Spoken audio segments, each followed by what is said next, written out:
Hello student, today we are going to start with lesson number 9, our economic system, social science, standard 8, second semester. What does economic means? Economic means money making or profit making system. First of all, we will study about primary sector. Certain resources means wealth or supply, are obtained directly from the nature and are used by us. Example, food grains, fruits and vegetables. We obtain wood, medicinal plants, gum, etc. from forest, and milk, meat, bones and leather from animals. We get fish from water and minerals from beneath. Beneath means under the earth's surface. In short, forest, agriculture, mining, animal husbandry, fisheries, etc. provide raw material to us for food and industrial manufactured products or good. Thus, these activities are categorized. Categorized means classified or grouped as the primary sector. Next is secondary sector. It is also known as manufacturing sector. Certain primary products are such that it has to be processed. Processed means prepared into a finished products to be of any use to us. Such economic activity is called the activity of secondary sector. Example, manufacturing cotton textile from cotton. Extracting means taking out of oil from cotton seeds.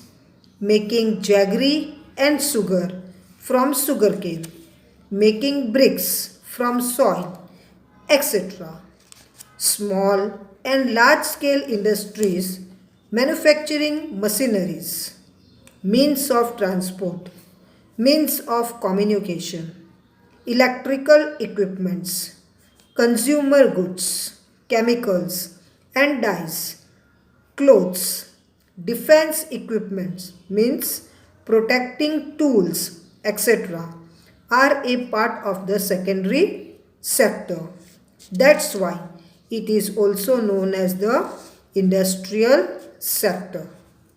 Next is service sector. It is also known as the tertiary sector. The primary and the secondary sectors cannot function without this sector. The raw material or finished products have to be transported to various manufacturing units or traders. Traders means dealers, for which various means of transport and infrastructure. Infrastructure such as airways, waterways, roadways, electricity and other fuel facilities, etc. become essential. Essential means necessary. To maintain the communication between manufacturing and trading units, telecommunications, letters, internet, etc. are essential, means necessary. To sustain means support the entire network of production and distributing education, health, banking and insurance facilities are required.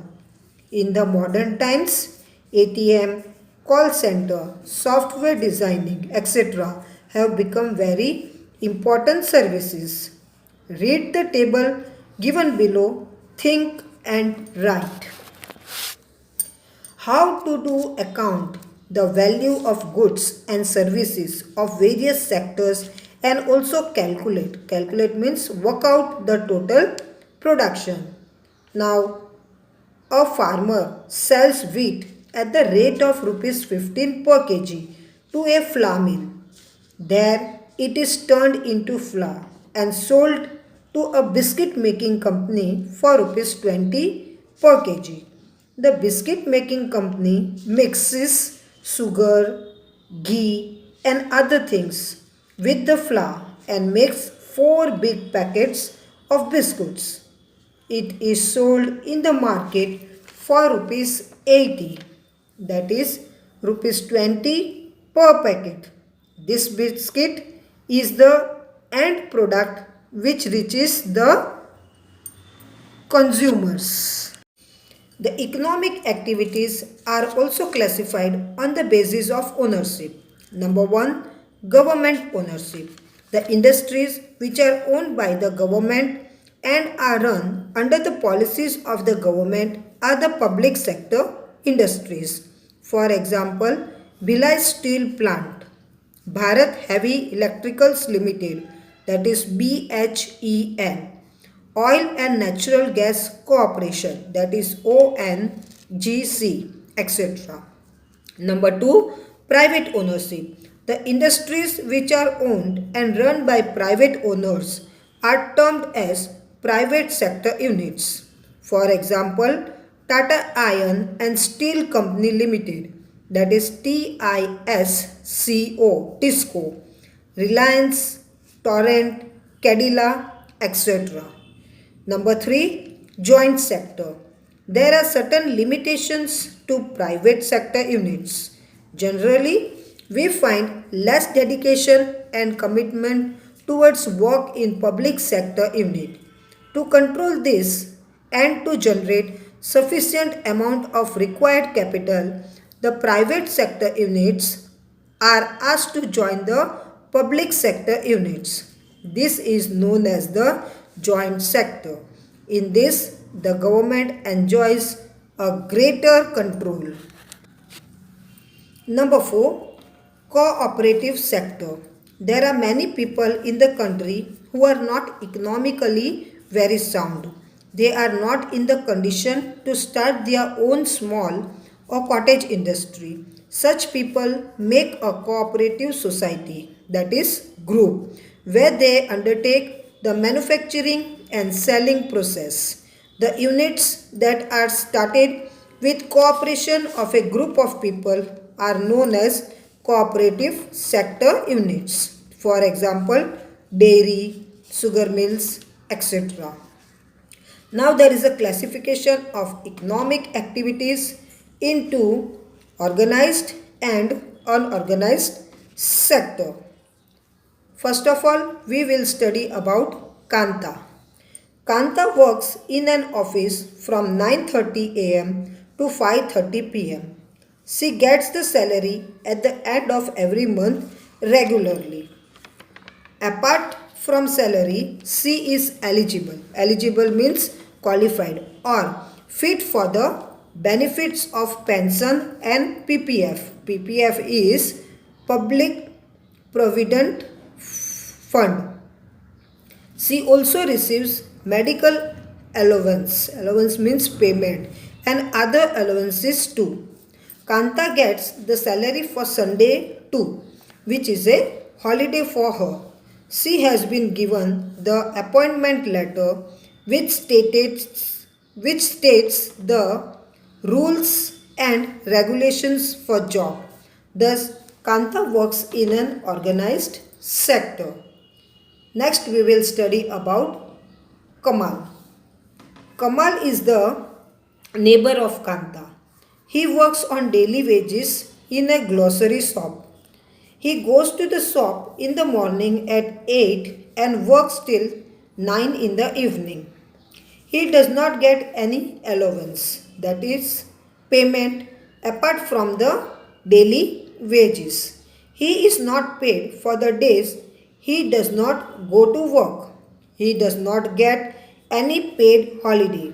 He has also not received any appointment letter. His boss can tell him to leave the job at any point of time. Thus, Kamal works in an unorganized sector. Next is economic liberalization. The government has brought about certain changes in its economic policies. So, as to maintain its pace means speed with the developing world and make India a developed nation. In accordance, the policy of liberalization means liberty of freedom was adopted in the year 1991.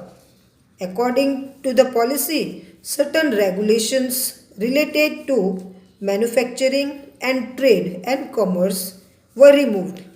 Duties and tax relaxations means relaxed or rest on import export were announced. The process of establishing a new manufacturing unit was made simpler. As a result, India has been able to keep pace means speed, with the world in terms of production and trade and commerce. It has also generated more employment opportunities. Next is privatization. After the independence, many public ventures means volunteers, that is, large manufacturing projects owned by the government, was started by the government of India. With the passage of time, these ventures means volunteers made less profit and incurred loss means suffered loss. Many public ventures had to be closed down for this reason. This left an impact on our economic system. The workers became united, but the industries suffered big losses. On the other side, the emphasis on quality increased around the world. The private sector started making more profit. All these circumstances motivated privatization. Government started showing inclination means interest towards private sector. The joint sector is a part of the process of privatization. Next is globalization. Globalization means the world becoming one or countries coming closer to one another. Due to the globalization, any country of the world can trade with another country easily. It integrated means joined the markets and production units of various countries. The process of growing international relations and the integration of markets across the world is globalizations. The unique revolution in the field of information technology has stimulated means encouraged globalization. The World Trade Organization, that is WTO, established in 1995 CE, is working towards promoting or fostering globalizations. Next is effects of globalizations. Employment opportunities have increased in the service sector due to the advent means arrival of the information technology. Phone, fax, mobile, email, internet, video conferencing, etc. are some of the revolutionary tools of information technology which transfer information faster and at low cost. This has made the economic development of our country faster. The multinational companies started projects in different countries which have proved to be profitable for the host nation. For example, Ford Motors has a car manufacturing plant in India where cars are manufactured not only for India but for other countries too. Apparently means obviously or clearly, India receives the advantage of this venture means voluntary. Similarly, the big companies of India such as Tata Motors, Infosys, Asian Paints, Parle, etc. have export their commodities in the foreign markets. Consumers get commodities of a very good quality and at a low price due to the competition. For example, China made toys have become very popular in the Indian market due to its low price and attractive designs. In 1 year only, the Chinese toys have replaced the Indian toys in 70% to 80% shops. Now, the toys in the Indian markets are cheaper than before. Do you know the reason behind this? Due to the international trade, the Chinese toys came in the Indian markets and proved to be better than the Indian toys. However, the Indian toy manufacturers and traders have incurred means losses. So, globalization at times causes loss to the cottage industries. With this, I have completed with my lesson our economic system. Hope you all have understood. Thank you.